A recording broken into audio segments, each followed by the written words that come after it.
সাকিবের পর শোনা যাচ্ছে এবার যৌথ প্রযোজনার ছবিতে নাম লেখাতে যাচ্ছেন অভিনেতা ও প্রযোজক মনোয়ার হোসেন ডিপজলও।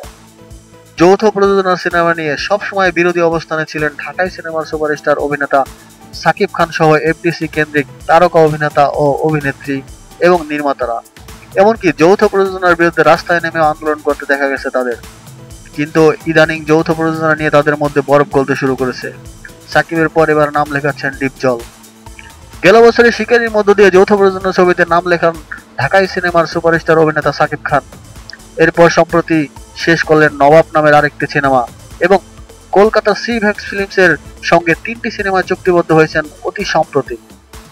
আর এবার শোনা যাচ্ছে তার সঙ্গী হচ্ছেন দেশের প্রভাবশালী প্রযোজক ও অভিনেতা ডিপজল।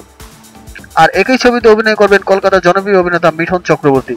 যৌথ প্রযোজনা ছবিতে সাকিব খানের সঙ্গে জুট বেঁধে সিনেমা করতে যাচ্ছেন ডিপজল, এমন খবর প্রকাশ করেছে দেশের জনপ্রিয় একটি অনলাইন মাধ্যম।